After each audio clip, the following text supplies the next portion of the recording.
What's up, world? It is your media girl, Robin E. here checking in, and we are back on a special episode of Pillow Talk Podcast Season 7.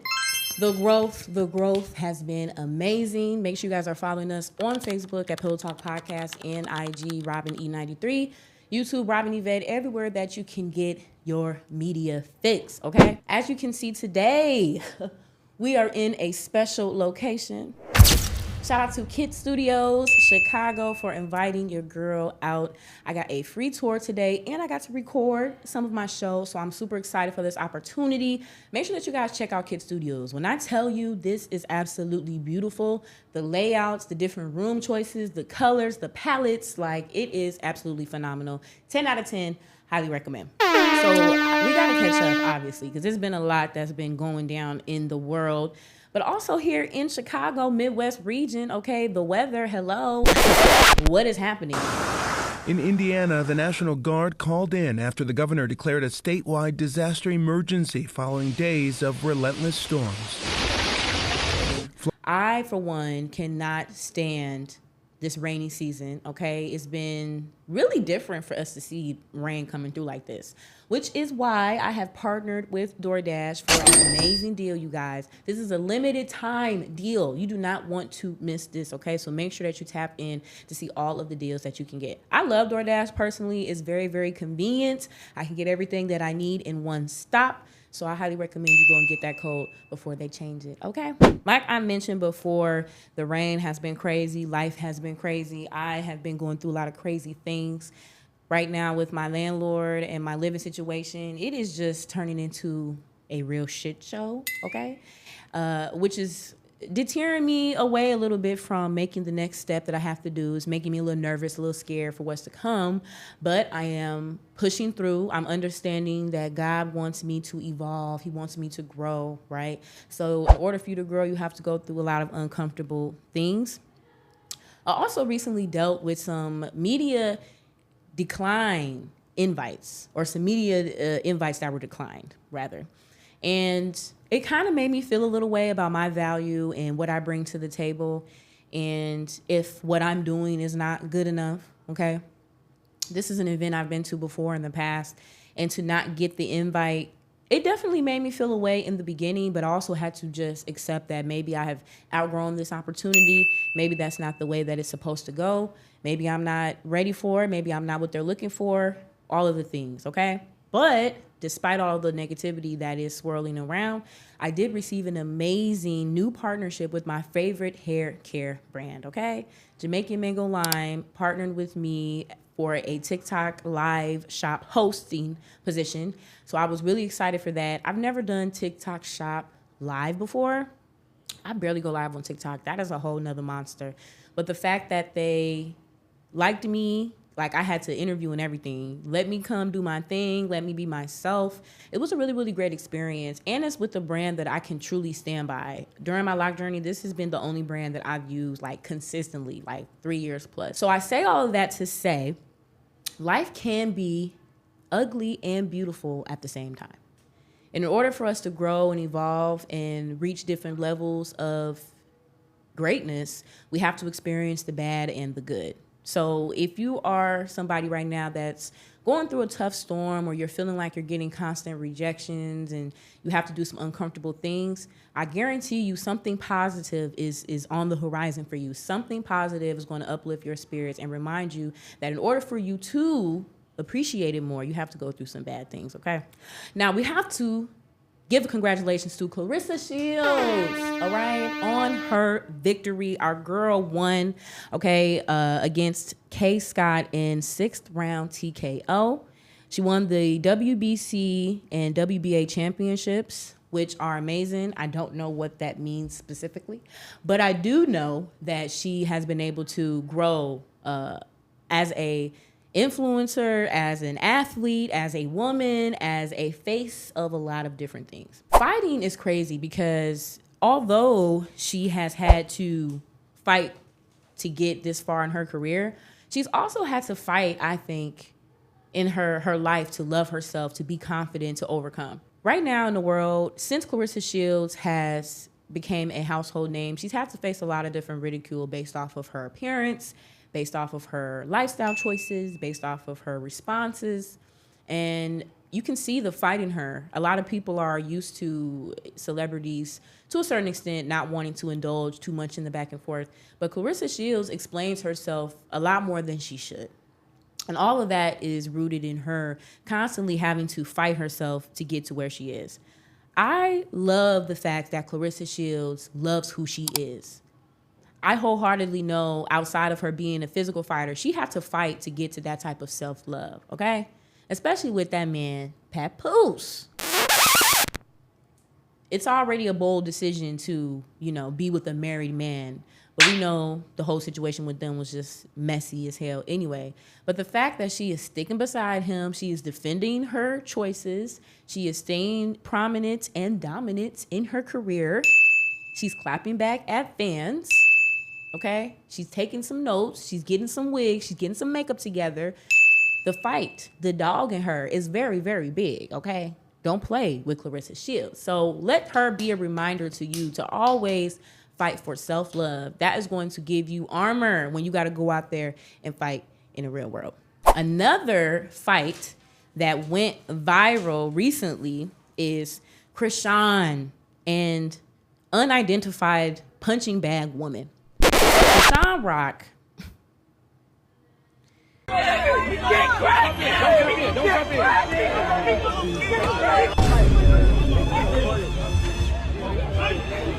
Go back up! Wow! Shit!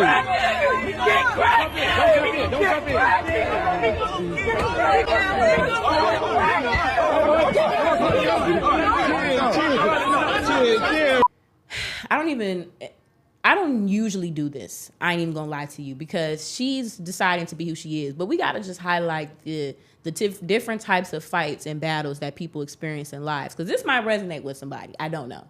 But over the weekend, right, Blueface and his other baby mama had their baby shower and she pulled up.